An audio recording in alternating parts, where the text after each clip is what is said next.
Would the Senate please come to order? I would ask that all the members please take their seats and that the guests please clear the aisles. The clerk will unlock the machine for the purpose of recording attendance.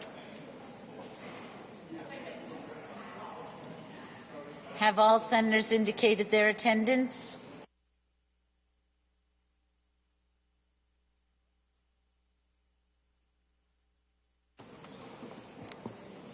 Will the clerk please lock the machine? There are 33 in the affirmative, 0 in the negative, and there is a quorum. I would ask for all members and their guests to please rise for the invocation and pledge of allegiance to be led today by Senator Paul W. Fogarty, representing the towns of Burrillville, Gloucester, and North Smithfield. Thank you, Madam President. Dear Lord, we pray that you bless this Senate. Help us to work with a real commitment to resolving the problems that face our state and remind us to always treat each other with dignity and respect. Amen.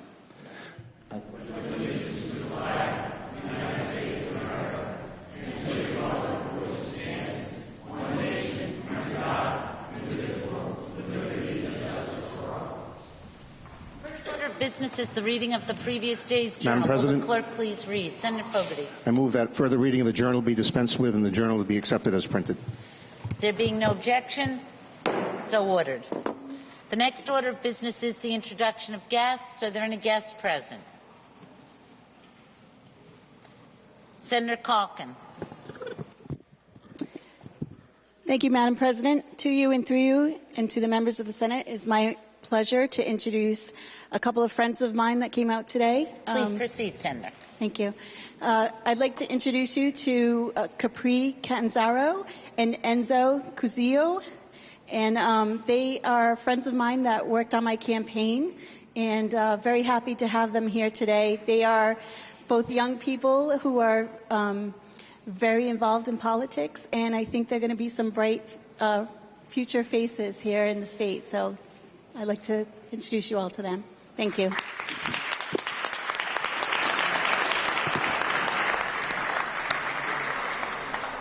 Leader Ruggiero. Thank you, Madam President. Same request, please. Please proceed. Thank you, Madam President. To you and through you and to all the members of the Senate, I would like to introduce one of Providence's finest. Up in the gallery is former Major Thomas Verdi, now the Commander Thomas Verdi of the Providence Police Department. Please join me in welcoming Tom.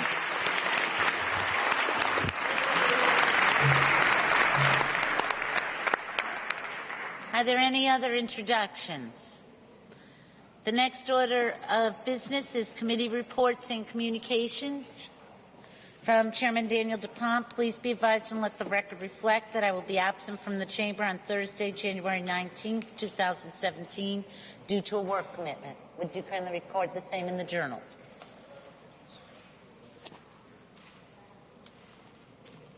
New business. Senator Fogarty requests immediate consideration of a Senate resolution expressing condolences on the pass of Rose M. Lavoie. There being no objection, Senator Fogarty requests that the resolution be read. Senate resolution expressing condolences on the passing of Rose M. Lavoie. Whereas Rose M. Lavoie, beloved wife of Kenneth F. Skip Lavoie, passed away on Monday, January 9, 2017. She was born in Burrillville, Rhode Island, a daughter of the late Ernest J. and Eleanor Lang. She was also the devoted mother of Kevin A. Lavoie and his wife, Rena, Keith A. Lavoie, and the late Kenneth F. Lavoie, Jr. And whereas Rose and her husband Skip moved to Chepachet in 1946, and in 1964 she and her husband took over the management of the Purple Cat restaurant, an establishment that had been run since 1929 by her husband's parents. Together they owned and operated the Purple Cat for 43 years, providing their delicious and wholesome food and becoming a beloved fixture within the community. For her outstanding service in the restaurant industry, Rose was awarded the Lifetime Achievement Award from the Rhode Island Hospitality and Tourism Association in 2001. In 1984, she received the Women of the Year Award from the North Providence Business and Professional Women's Club. And whereas Rose was very active in community affairs and worked tirelessly to make Rhode Island a better place to live, in 1980 she was named Volunteer of the Year by the NCNHS for outstanding community service. Rose was also a longtime preservation activist, serving on many boards and commissions. As president of the Gloucester Heritage Society, she played a critical role in achieving funds to restore the Reuben Mason House. For her efforts in this regard, she received the Antoinette Downing Award from the Rhode Island Historic Preservation Commission and the Governor's Regional Tourism Award. And whereas Rose also received many additional awards honoring her distinguished professional career, she was a member of the Blackstone Valley Tourism Council and in 2004 was the recipient of the William Blackstone Society Award from the Council. She was a founding member and past president of the Gloucester Business Association and was given the Joan M. Scarpio Award for dedicated service to club and community. She was also the recipient of the GBA Lifetime Achievement Award in 2004 and received the Thomas Wilson Dorr Award in 2009 from the Gloucester Heritage Society as Citizen Extraordinaire. In 2012, she was named the Citizen of the Year by the Chepachet Grange and co-chaired the Gloucester Bicentennial Celebration Committee and was chairwoman of the 4th of July Ancients and Horribles Parade from 1986 to 1991. And whereas in her spare time, Rose enjoyed spending summers at her home in Boothbay Harbor, Maine. She also enjoyed reading, doing crossword puzzles, attending Gloucester Town Council meetings, and doting on her grandchildren and great-grandchildren. And whereas in addition to her husband and sons, Rose leaves behind her brother Edward F. Lang and sisters Doris A. Hill and Norma M. O'Leary. She was predeceased by her siblings, Ernest F. Lang Jr. and the late Mary F. Gallagher. She also leaves behind her grandchildren, Kenneth F. Lavoie III, Tara N. Krasuski, and Kelsey Rose Lavoie, and her great-grandchildren, Elisa Rose Lavoie, Joseph Krasuski, Joanna Krasuski, and Landon Lavoie. Now, therefore, be it resolved that the Senate of the State of Rhode Island and Providence Plantations hereby expresses its condolences to the Lavoie family on the passing of Rose M. Lavoie. And be it further resolved that the Secretary of State be and she is hereby authorized and directed to transmit a duly certified copy of this resolution to Mr. Kenneth F. Lavoie. Thank you. Senator Fogarty. Thank you, Madam President. Gloucester suffered a big loss with Rose's passing. She was, as a lengthy resolution, she did everything for the town. She always put the town first. While she was born in Burrillville, she's always claimed she was right from Gloucester. She ran the Purple Cat for over 40 years. She was involved on every commission. She was a supporter of mine, a good friend of my mother's and my brother's. She was at every town council meeting sitting in the front row seat, and believe me, when there was the time to get up and speak, Rose always let you know where she was, whether she was on your side or not. And she'd stop you she'd call me on different issues and say, like, what are you guys doing down there? What's going on down there? You got to straighten these people out. So she wasn't afraid to speak, and she was big involved with the Chepachet Village project, and she drove the guy G crazy. I remember when they put the signs up, all of a sudden it looked like, you know, you were going on 95 somewhere and it was historic district. Well, we had to take a tour with the DOT people, and Rose had her cane, and she'd be walking down, she'd be tapping on the sign. This one's got to go. These can't have these signs here. And DOT, they knew her, Rose, from, you know, she had her meeting before the town council met to go over what she wanted done. She always got her way, but she'll be missed by her sons, who are good friends of mine, and the town will miss her too. So, thank you, Madam President. I move the resolution. Senator Fogarty moves the resolution, seconded by Leader Ruggiero, Senator Goodwin, Senator Gallo, Senator Lynch-Prada, Senator Casada, Senator Metz, Senator Crowley, Senator Sosnowski, Senator Lombardi, Senator Nesselbush, Senator Felag, Senator McCaffrey, Leader Algier, Senator Kettle, Senator G, Senator Archambault, Senator Lombardo, Senator Calkins, Senator Coyne, and Senator Chacon. Is there any discussion? There being none, will all those in favor please rise?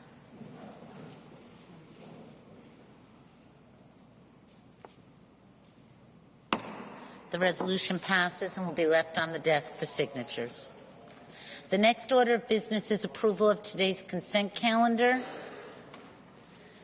Leader Ruggiero moves the consent calendar, seconded by Leader Algier. Is there any discussion?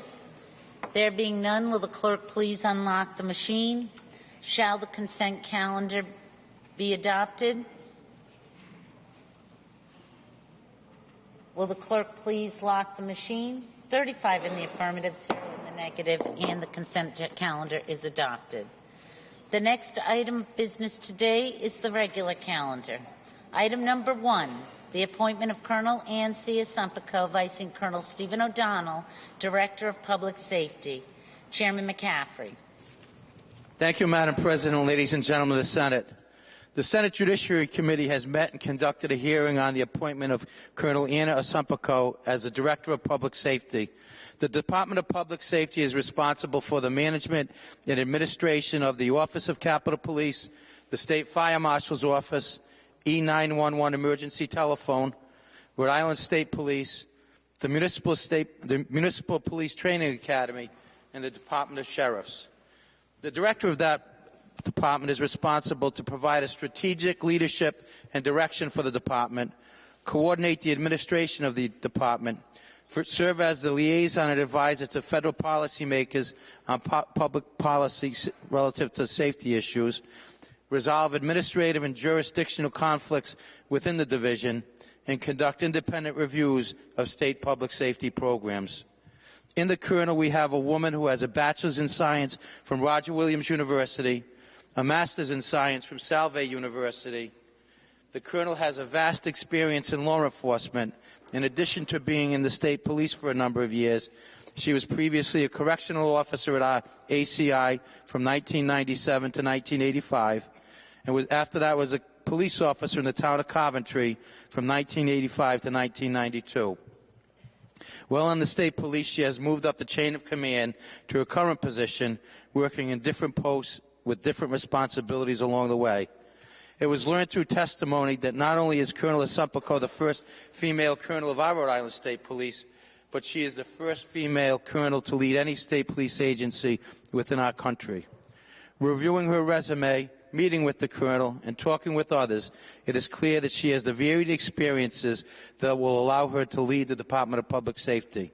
The Judiciary Committee recommends that this body give their advice and consent. And, Madam President, I yield the floor to Senator Nesselbush.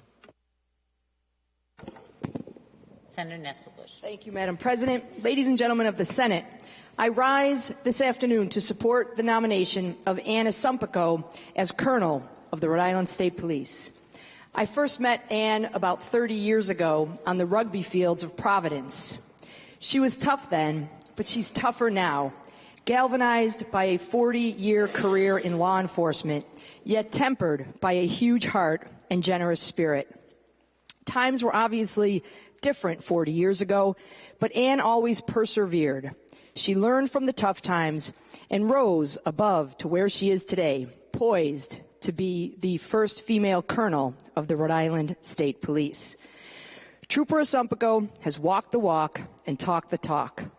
Since Ann joined the state police, I have been at various gatherings with her, and I can tell you firsthand that she was always a trooper first, never doing anything to jeopardize the public's faith and trust and confidence in the state police.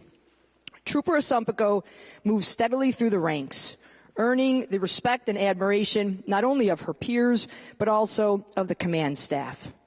After Trooper Osumpico's nomination, I literally asked every state trooper I knew, and the response was unanimously positive.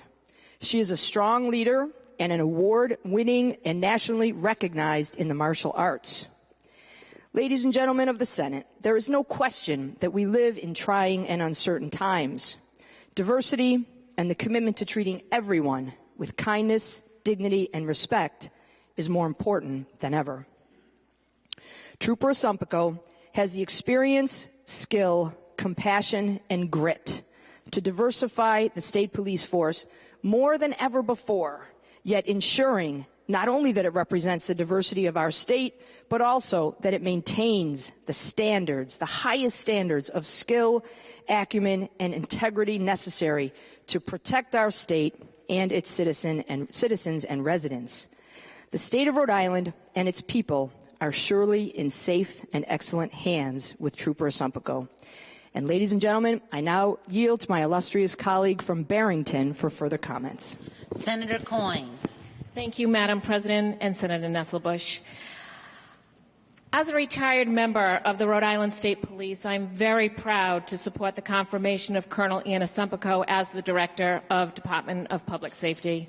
I can attest to her years of dedicated hard work and commitment to public service from the time she first entered the Recruit Training Academy in 1992, and during the years we worked together in planning, research, and the accreditation unit. I have known Ann for 25 years, and as someone who has now made history in Rhode Island as the first female to lead the state police since its establishment 92 years ago, Colonel Asumpico is an outstanding role model for all those interested in a career in law enforcement and public safety. Colonel Asumpico is the right person at the right time and for the right reasons to lead the Department of Public Safety, and I have every confidence in the world that she will stay true to our division's motto, in the service of the state. And with that, Madam President, I would like to now yield the floor to Senator Reptakis. Senator Reptakis. Thank you, Madam President. I'm pleased to rise to second the nomination of Colonel Ann Asumpico to serve as Colonel of the Rhode Island State Police and Director of the Department of Public Safety. Colonel Asumpico began her career in law enforcement nearly 40 years ago as a corrections officer at the Adult Correction Institute. She later served as a patrol officer with the Coventry Police Department before joining the ranks of the state police as lieutenant, as a trooper, and then later lieutenant in 1992. Last year, she was named the 13th superintendent of the Rhode Island State Police. She has been recognized with numerous accolades over the year for her stellar work, including the Salve Regina University Distinguished Graduate Alumni Award, Rhode Island Woman of the Year, Rhode Island Woman's First Award, and is a 5th-degree black belt. Colonel Asumpico has a necessary experience and drive to excel at serving in this crucial position of state government. I ask my colleagues to join me in granting advice and consent to Colonel Ann C. Asumpico. Senator Reptakis moves that the Senate grant its advice and consent to the appointment of Colonel Ann C. Asumpico to the position of Director of Public Safety, seconded by Leader Algier, Leader Ruggiero, Senator Goodwin, Senator Kettle, Senator Gallo, Senator Lynch-Prada, Senator Sosnowski, Senator Crowley, Senator Casada, Senator Pearson, Senator Picard, Senator Metz, Senator Fogarty, Senator Nesselbush, Senator Lombardi, Senator Jabor, Senator Miller, Senator Felag, Senator McCaffrey, Senator Satchel, Senator Archibald, Senator Lombardo, Senator Conley, Senator G, Senator Morgan, Senator Sheehan, Senator Cody, Senator Golden, Senator Chacon, Senator DePalma, Senator Seveny, Senator Coyne, and Senator Calkin. Is there any further discussion? There being none, will the clerk please unlock the machine? Shall the Senate grant advice and consent to the appointment of Colonel Ann C. Asumpico as Director of Public Safety? Will the clerk please lock the machine? 35 in the affirmative, 0 in the negative. Advice and consent is granted.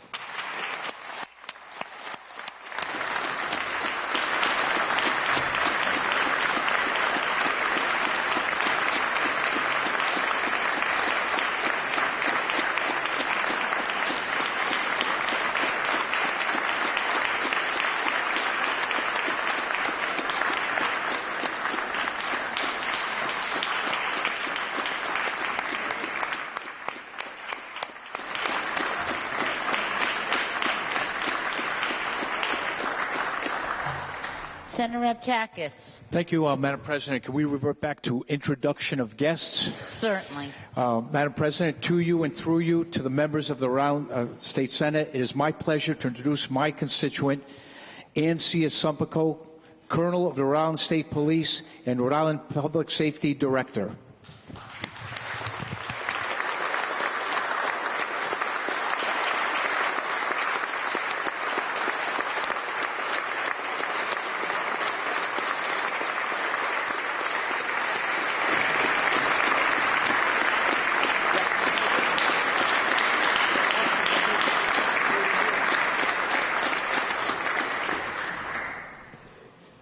Congratulations, Colonel. That concludes today's calendar. We will now revert to announcements and introductions.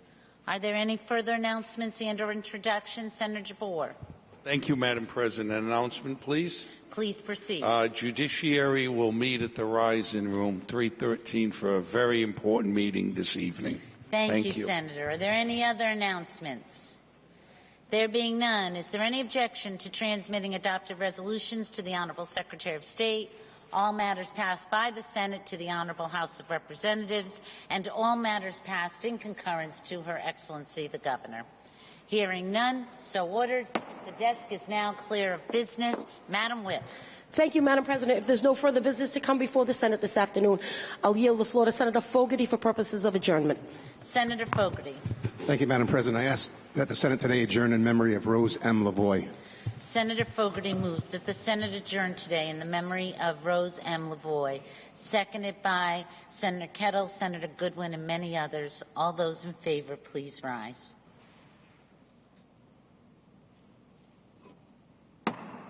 Senate stands adjourned.